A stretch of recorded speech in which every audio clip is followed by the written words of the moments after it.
hidung.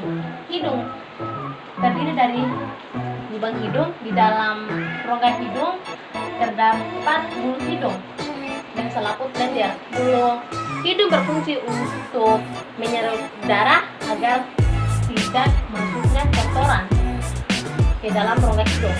Rongga hidung berguna untuk mengatur suhu yang berkembatan udara sesuai dengan tubuh. Yang kedua adalah trakea adalah atau batang tenggorokan. Kita bisa lihat ini adalah batang tenggorokan ya, atau trakea. Trakea terletak di depan kerongkongan. Teman bisa lihat ini adalah depan kerongkongan yang terdiri dari tulang rawang yang berbentuk cincin.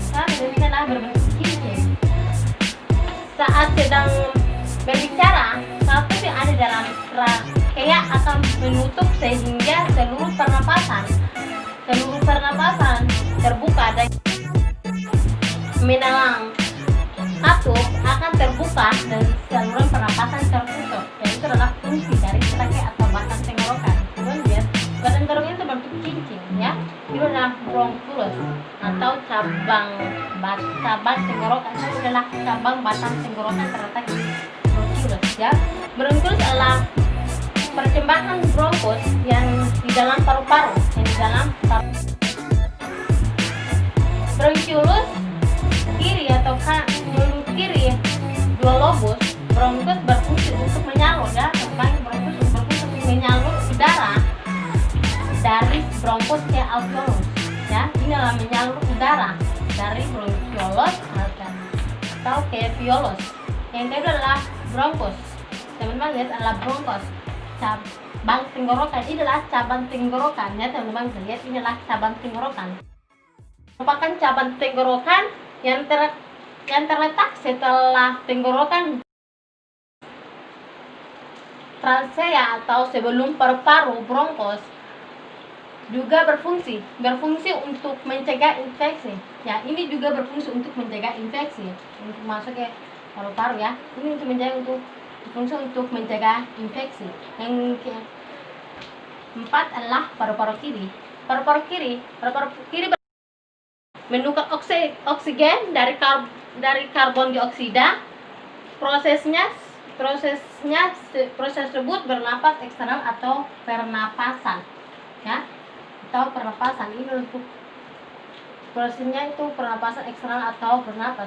Berfungsi dari paru-paru kiri yang adalah faring. Dan teman, ini adalah faring. Kalau kita lihat faring ini di bawah rongga hidung. Faring adalah tabung yang mengalirkan udara dari mulut atau hidung ya, dari mulut atau hidung tenggorokan. Fungsi dari faring adalah sistem manusia dalam sebagai saluran pencernaan, yaitu membawa makanan masuk ke dalam kerongkongan. Teman bisa lihat fungsinya itu untuk membawa makanan masuk ke kerongkongan. Yang kedua adalah faring ya. Faring adalah bagian tubuh biasa yang menghasilkan udara. Teman bisa lihat ini adalah faring, dari bawah faring itu adalah laring ya. Laring bisa menghasilkan suara bergerakan udara ya, bergerakan udara. Fungsi dari faring adalah mampu melindungi saluran pernapasan.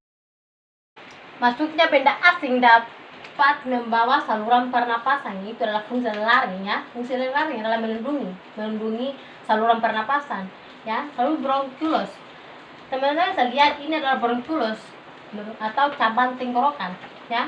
Bronkulus adalah cabang tenggorokan yang terletak setelah tenggorokan trakea sebelum paru-paru.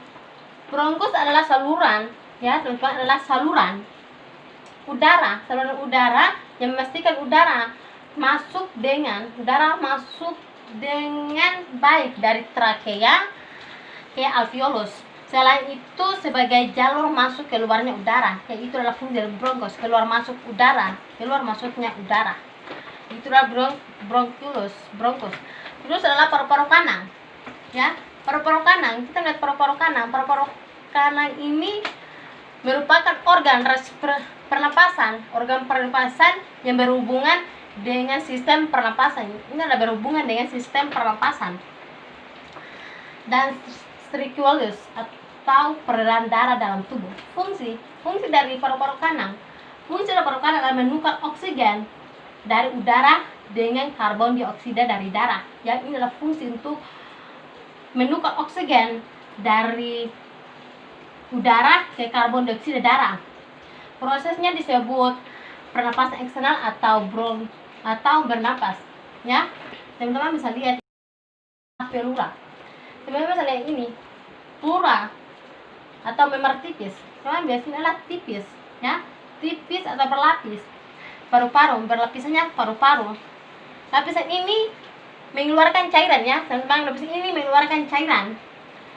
Fungsinya untuk melumasi bagian dalam rongga paru-paru agar tidak interaksi paru-paru saat mengembang dan berkontraksi saat bernapas. Ini adalah fungsi dari pleura. Ini adalah tipis. Ya, teman-teman bisa lihat ini adalah tipis paru-paru, ya. Ini adalah tipis paru-paru berlapis ganda, ya. Terus ini adalah diafragma. Teman-teman, sini adalah diafragma. Diafragma ini memisahkan antara rongga dada. Teman-teman bisa lihat ini adalah memisahkan, ya, memisahkan rongga dada. Ini adalah gambarnya. Untuk mendapatkan jumlah oksigen yang maksimal ketika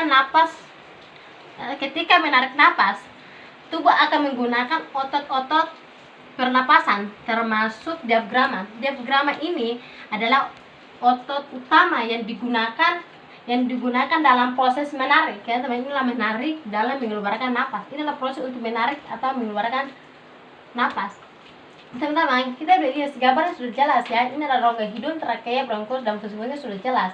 Dan itu adalah ada kesalahan, saya mohon maaf. Akhir kata, wabillahi taufiq wal hidayah. Wassalamualaikum warahmatullahi wabarakatuh.